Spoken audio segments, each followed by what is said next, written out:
Pendengar pemirsa, Presiden Joko Widodo telah menerbitkan peraturan pemerintah yang memberikan peluang bagi ormas keagamaan dalam mengelola usaha pertambangan. Bagaimana ormas keagamaan bisa memanfaatkan peluang ini dan dapatkah meningkatkan nilai ekonomi di sektor pertambangan? Kami hadirkan informasi dalam laporan khusus Pro 3 bersama Magdalena Krisnawati. Laporan khusus. Wacana untuk memberikan peluang usaha pertambangan pada ormas keagamaan dicetuskan pertama kali oleh Presiden Joko Widodo dalam Muktamar ke-34 Nahdlatul Ulama 2 tahun yang lalu. Ketika itu, Presiden menekankan usaha ini harus dalam bentuk usaha besar, sehingga semua pihak bisa ikut menikmati peluang usaha di sektor pertambangan. Saya juga ingin menyiapkan konsesi minerba yang pengen bergerak di usaha-usaha nikel misalnya, usaha-usaha batu bara, usaha-usaha boksit, usaha-usaha koper, tembaga, silahkan. Tetapi sekali lagi ini dalam sebuah kelompok usaha besar sehingga nanti bisa menggeret, mengajak gerbong-gerbong yang lain untuk ikut menikmati. Ucapan Presiden itu terrealisasi dengan diterbitkannya Peraturan Pemerintah Nomor 25 Tahun 2024 tentang perubahan atas PP Nomor 96 Tahun 2021 mengenai pelaksanaan kegiatan usaha pertambangan mineral dan batu bara. Peraturan Pemerintah Nomor 25 itu ditandatangani Presiden dan mulai berlaku sejak 30 Mei 2024. Dalam PP tersebut tercantum aturan yang memberikan izin pada ormas keagamaan untuk mengelola usaha pertambangan. Begitu aturan ini terbit, Menteri Investasi Bahlil Lahadalia dalam sebuah acara di Perguruan Tinggi Nahdlatul Ulama langsung menyatakan bahwa pemerintah telah setuju memberikan konsesi batu bara pada PBNU.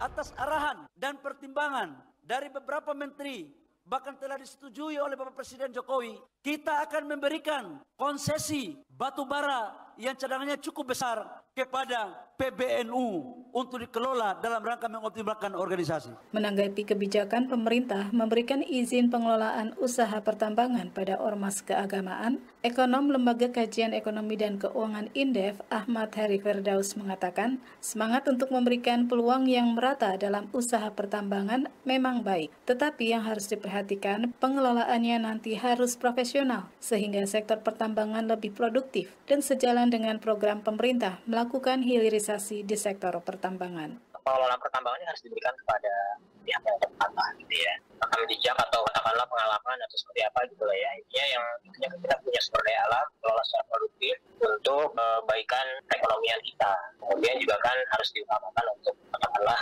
hilirisasi. Misalkan hilirisasi sangat-sangat bergantung pada kebijakan di sisi hulu, kebijakan di sisi pertambangannya gitu ya. Kalau misalnya kita hilirisasi tambang. Jadi intinya perlu dikelola secara tepat dan bisa mendukung nilai tambah, bisa mendukung penguatan nilai tambah, kebijakan-kebijakan yang terkait dengan program hilirisasi supaya nilai tambah ekonominya itu optimal. Lalu bagaimana seharusnya ormas keagamaan memanfaatkan peluang yang diberikan oleh pemerintah ini?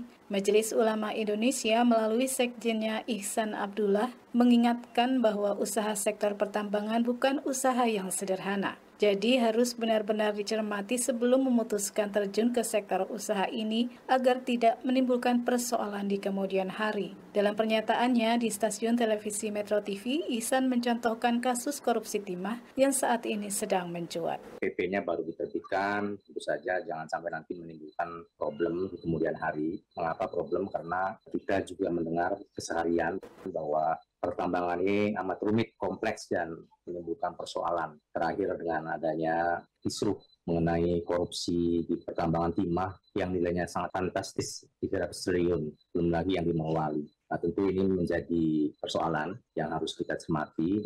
Peraturan Pemerintah Nomor 25 Tahun 2024 sudah mencantumkan sejumlah aturan bagi ormas keagamaan yang ingin masuk ke usaha pertambangan. Di antaranya, ormas keagamaan yang bersangkutan harus berbentuk badan usaha. Kepemilikan saham ormas keagamaan harus mayoritas dalam badan usaha tersebut. Badan usaha ormas keagamaan juga dilarang bekerja sama dengan pemegang perjanjian karya pengusahaan pertambangan batubara atau PKP2B sebelumnya maupun afiliasinya. Selanjutnya, sejauh mana ormas keagamaan mampu mengelola usaha pertambangan, waktulah yang akan mengujinya. Harapannya siapapun pengelolanya, pemanfaatan sumber daya alam harus dilakukan untuk sebesar-besar kemakmuran rakyat. Dari Jakarta, Magdalena Krisnawati, Pro 3 RRI, terus mengudara untuk Indonesia.